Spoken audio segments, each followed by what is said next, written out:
የተጠራጠርከኝ ነው? እኔን መጠየቅ ጀመርክ? አይ ጋሼ ስትታይ ጥሩ ሰው ነው የምመስለው። ይሄን ታረጋለሽ ብሎ ለመቀበል በጣም ከበደ። ምንድነው አንበሳው? ማደግህ ነው እንዴ እኔን መጠርጠር መጀመርህ? እንዴ በኃይሉ ምን እያደረገ ነው? በደንብ የሚተዋወቁ ነው የሚመስሉት። ስማ ደካማ እንዳትሆን። ደካማው እኮ አይደለም። እና ምንድነው? ሴትዮ አሳዘነች? አይ ማለት በቃ ከመቼ ጀምሮ ነው እንደዚህ ልፈስፈስ ይሆንኩ? ትንሽ ቀን ፈገግ ብትልልህ የእውነት አክስት የሆነች መሰለች እንዴ? ትሰማለህ? እሷ ማለት እናትና አባትን የገደለች ምህረት የለሽ ሰው ነች። ለእሷ ደግሞ ማዘን የለብን። የመጀመሪያ ቀን ልጁን ያገኘ አባት እንዲህ ነው የሚሆነው? እንዴት እንዳስገደለቻቸው ልንገርህ። ትዝ ይልሃል? አንተ የሰማው የጥይት ድምፅ፣ ያ የሰማው የጥይት ድምፅ እነሱን ለመግደል ሳይሆን እግራቸውን ለመታት ተብሎ ነው ሆን ተብሎ የተተኮሰው። አባትና እናት በጥይት እግራቸው ከተመታ በኋላ ደማቸው ፈሶ እየተሰቃዩ ነበር። ያቺ ጨካኝ ሴት እናትና አባትን እየጎተቻቸው ወደ ጓሮ ወሰደቻቸው። ከዛ በኋላ ከኔ ጋር የሚጋጭ መጨረሻው ይሄ ነው እያለች ቁስላቸው ላይ ጨውና አረቄ እየነሰነሰች ታሰቃያቸው ጀመር። እናትን እየጎተች ወስዳ በአሽከሮቿ በአባት ፊት አስደፋች። በቃ ከዚህ በላይ መስማት አልፈልግም። አልጨረስኩም። ጦርነት አላልክም? ጦርነቷን ደግሞ በደንብ እነግርሃለሁ። በቃ ከዚህ በላይ መስማት አልፈልግም። አልችልም። እና ለዚህች አዘኔታ ይገባታል። ይቅርታ አድርግልኝ። ከዚህ በኋላ ደካማነቴን አላሳይም። ከኃጢአቴ አንጻር የደረሰብኝ ምንም ማለት አይደለም። በዚህ ይቅር በለኝ። ገነትን ጠብቃት።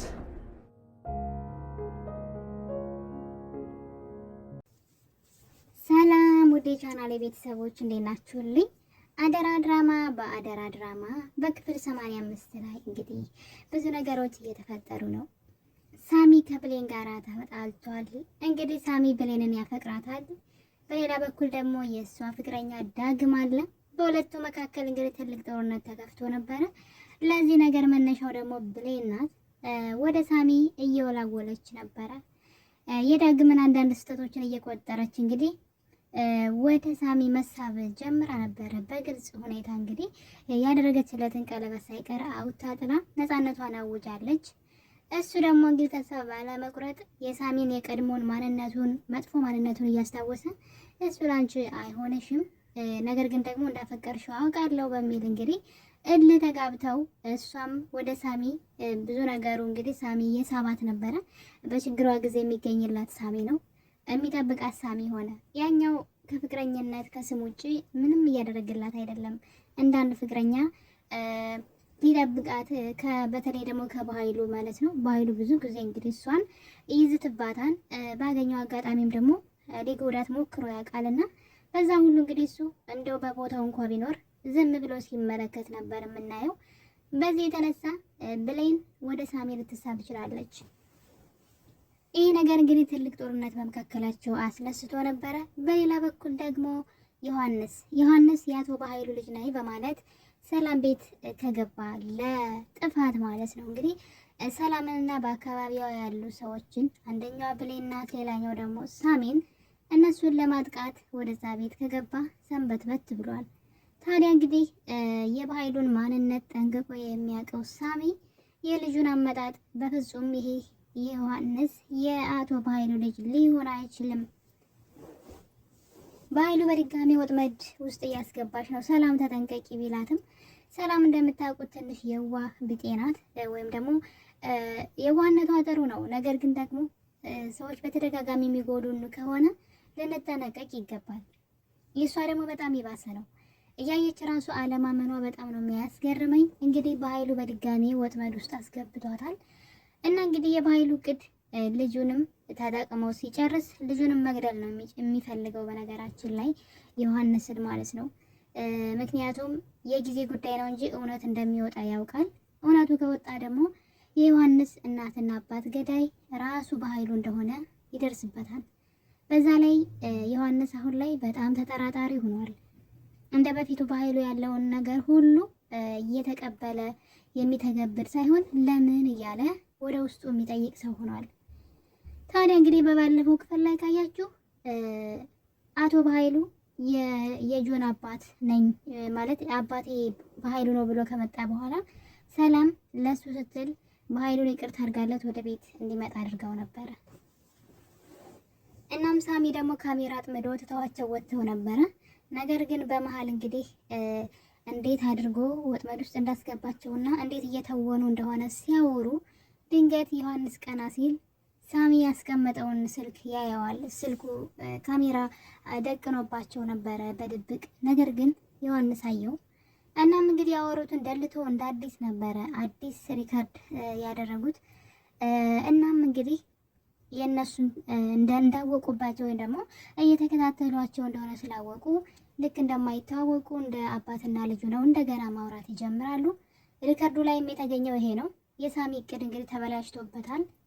ለዛም ሰላም መልሳ እንግዲህ ወደ የዋህነቷ ተመልሳለች። መጀመሪያ ላይ ከሳሚ ጎን ሆና እሺ በቃ ይሄን ነገር እንሞክረው የበኃይሉ ልጅ መሆን አለመሆኑንና ለተንኮል እዚህ ቤት መምጣት አለመምጣቱን የበኃይሉ ሰው አለመሆኑን ለማወቅ ሳሚ ባመጣው ሀሳብ ተስማምታ ነበረ። ነገር ግን ቪዲዮ ላይ የተገኘው ነገር ሰላም እንደምትፈልገው ሆኖ ተገኝቷል።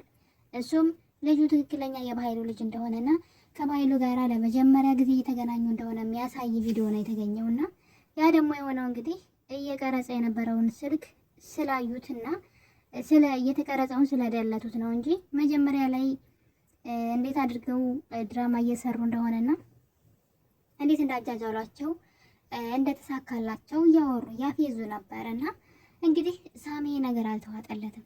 በፍጹም እንደዚህ ሊሆን አይችልም ሰላም እኔ በኃይሉን አውቀዋለሁ ይሄ ልጅ የበኃይሉ ልጅ አይደለም ቢላትም ከዚህ በኋላ በቤተሰብ የጣልቃ እንዳትገባ ብላ ሰላም አስቆመዋለች። እንግዲህ ምንም አይነት ማለት አስቡ እንግዲህ ሊገላት እሷን ብቻ አይደለም እዛ ቤት ያሉ ሰዎችን ለመግደል የመጣ ሰው ነው ይሄ ልጅ።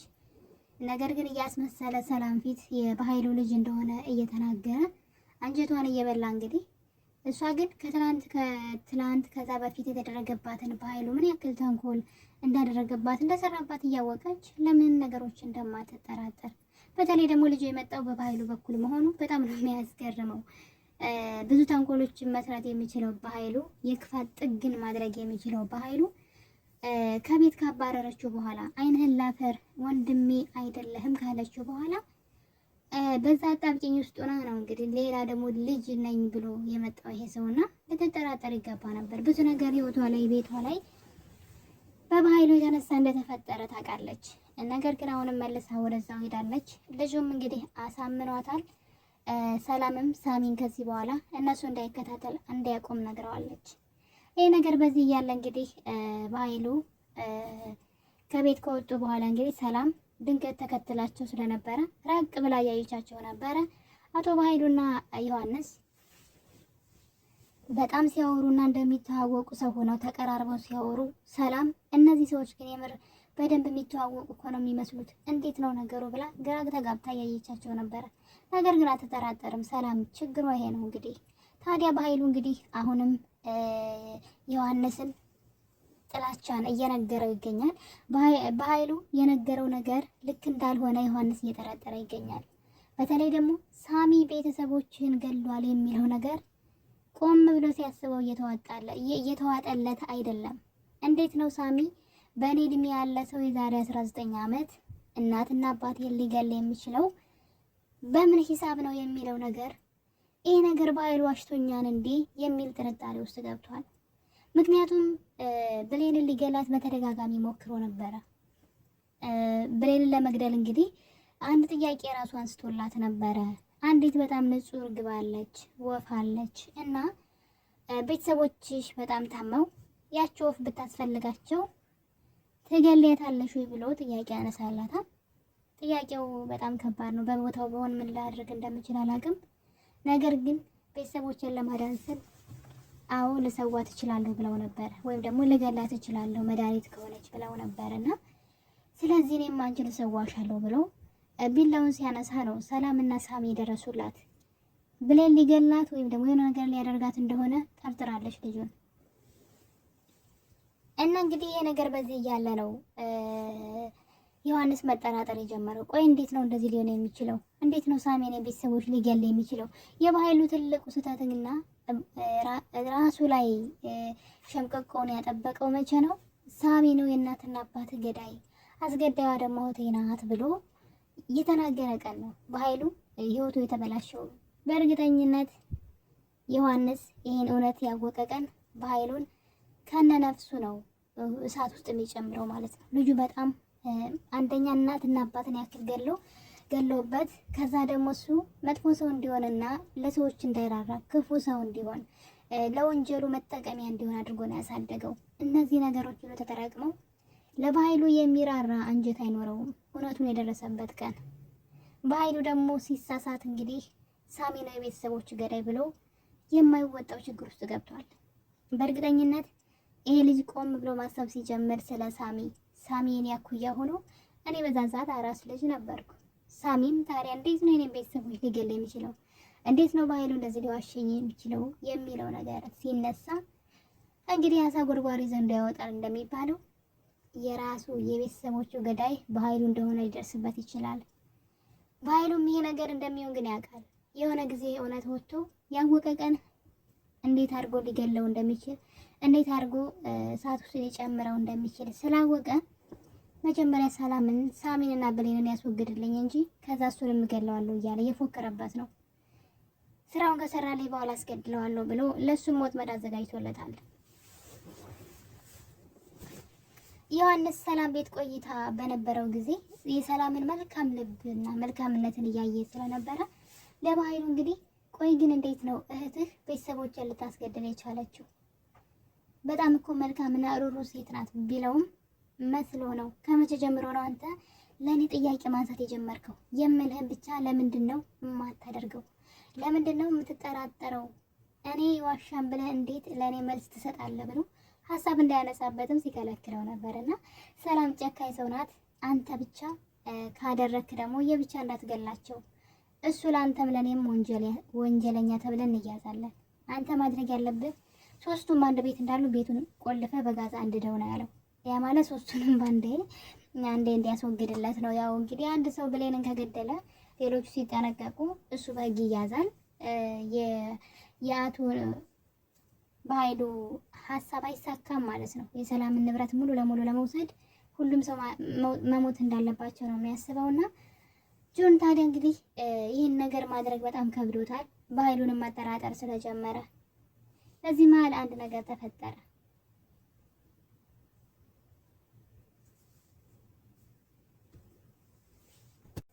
ለሰላምና ለእነሱ መራራት ወይም ደግሞ ማሰብ ሲጀምር ዮሐንስ አቶ በኃይሉ ልጁ ጨካኝ እንዲሆን ሌላ ነገር ነግሮታል።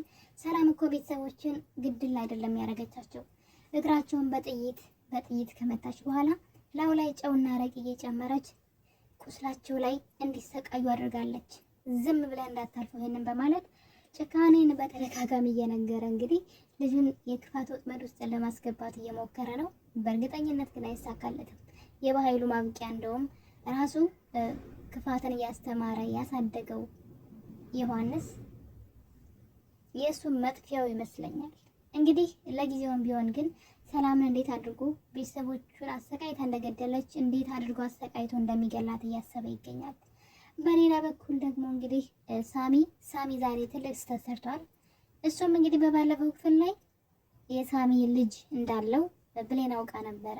እሱንም ያሳያት ዳግም ነው ከቃል ፎቶውን ወስዶ። እናም በዚህ የተነሳ አስመሳይና ውሸታም ሰው ነው ብላ ሳሚ ትጣለዋለች። ሳሚ ደግሞ ዳግም የሆነ ነገር እንደነገራት ስላወቀ ሳሚ ዳግም ጋር ሄዶ ሲነጋገሩ እንግዲህ ለብሌን ብዬ ነው እንጂ እስከዛሬ ተውኩ እንደዚህ እንድትናገረኝ አልፈቅድልህም ብሎ ሲመታው እንግዲህ ድንገት ብሌንም ታያለች። በዛ ላይ ደግሞ ወደድክም ጠላህም ብሌንን ታፈቅረኛለች እንደምንም ብዬ ደግሞ የኔ ያደርጋታለሁ ሲል ሰምታ እንግዲህ በመካከላቸው ትልቅ ጸብ ተነስተዋል። ለዛም ሳሚ የሰላምን ቤት ለቆ ሊሄድ ነው ማለት ነው። በጣም ነው የሚገርመውና ብሌን በእርግጥ ዳግምን ከወደደችው መሰብሰብ አለባት። በቃ ፍቅረኛ እንዳላት ሴት መሆን ያለባት። ለምንድን ነው ለሁለቱም ስሜት እንዳላት እዛኛው ወይ ተስፋ እንዲቆርጥ ሳትነግረው እኔ ከዚህ በኋላ ወደ አንተ ህይወት አልመለስም ተወይ ብላ ዳግምን ወይ መተው አለባት። የምትወደው ከሆነ ደግሞ ከሳሚ ጋር ያላትን ነገር መጠንቀቅ አለባት። ሳሚ ሳታስበው አፍቅረዋለች። እንዳፈቀረችው ደግሞ እንግዲህ ማሳየው ልጅ እንዳለው ስታውቅ ተናደደች። እንዴት ይዋሸኛል፣ ጉር ሊያደርገኝ ነበር እያለች ነው። ያ ማለት በሱ ፍቅር ተይዛለች። ከሁለት አንዱ ደግሞ ግዴታ መምረጥ አለባት። ሳሚ እቃውን ጠቅሎ ከሰላም ቤት ሊወጣ ሲል ሰላም እጅ ከፍንጅ ይዘዋለች። እንግዲህ ታስቀረው ወይስ ይሄድ ይሆን? ሳሚ ከሄደ ምናልባት ለዮሐንስ የተመቸ ነው የሚሆነው። በሌላ በኩል የወይዘሮ ገነት ጎረቤት ናት። እንግዲህ የወይዘሮ ገነት ጎረቤት በፊት ለባህሉ እየሰራች እንግዲህ ጎረቤቷን ገነትን አሳልፋ ስትሰጣት በጣም ተናደን ነበረ። የጎረቤት ጉሮሮ ቤት ይባላል። ነገር ግን እሷ ከዛ ተቃራኒ ሆና እንግዲህ ለባህሉ ገንዘብ ብላ እየሰራች ወይዘሮ ገነትን ብዙ ችግር ውስጥ ስታስገባት አይተን ነበረ። ታዲያ እንግዲህ ጊዜው ደርሶ አሁን ደግሞ እሷ ራሷ ተረኛ ሆና በባህሉ እጅ ወድቃለች። ለዛም እንግዲህ ባህሉ አግቶ አንድ ቤት ካስቀመጣት ሰንበትበት ብሏል። ወይዘሮ ገነት በሩን እያየች ጎረቤት የት ሄደች እያለች ትገኛለች። ቡና ፍልታውን አሁን ትመጣለች ብላ ብታይ ጎረቤቷ ፀሐይ እልም ብላ ቀርታለች 3 ቀን ሙሉ። በመጨረሻም እንግዲህ ቃልን ስለ ባህሉ እየጠየቀቻት ነበር። ባህሉ የሆነ ነገር አድርጓል ሊሆን ይችላል፣ እባክሽን እርዳት፣ የት ትገኛለች ብላ ስትላት ቃል ሰዎችን ሊያግትበት የሚችለውን ቦታ እኔ ያውቃለሁ ብላ እንግዲህ ወይዘሮ ገነትን ይዛት ሄዳለች። ከሄዱበት ቦታ እንግዲህ አንድ ክፍል ውስጥ አሽጎ አስቀምጧት ነበረ። በሩን ገንጥለው ገብተው ወይዘሮ ፀሐይን እንግዲህ አድነዋታል ማለት ነው። ደርሰውላታል። እንደምታዩት ራሷን ስታ ነበረ። እንግዲህ እንደምንም ብለው ቃልና ወይዘሮ ገነት ፀሐይን አትርፈዋታል ማለት ነው። ነገር ግን ከዛ ክፍል ውስጥ ሳይወጡ እንግዲህ እዛው እንዳሉ በኃይሉ እሷ ወዳገተበት ቦታ እየገሰገሰ ሲሄድ በሩ ተከፍቶ አግኝቶታል። በዛ ቅጽበት እንግዲህ በኃይሉ ማን ነው እዚህ ውስጥ የገባው በማለት ሽጉጥ አውጥቶ ወደ ውስጥ ገብቷል። ምናልባት እነሱ ከዛ ቦታ አምልጠው ይሆን ወይስ በኃይሉ እጅ ከፍንጅ ይዛቸው ይሆን? በእርግጠኝነት የሆነ ጉዳት ያደርሳል። እዛ ቦታ ላይ ቃል አለች፣ ወይዘሮ ገነት አለች፣ እራሷ ደግሞ ፀሐይ አለች። እዛው ካገኛቸው በእርግጠኝነት ከአንዳቸው ላይ ጉዳት ከማድረስ ወደ ኋላ አይልም። ምናልባትም እሱ ከመምጣቱ በፊት ከዛ ቦታ አምልጦ ከሆነም ትልቅ ነገር ነው።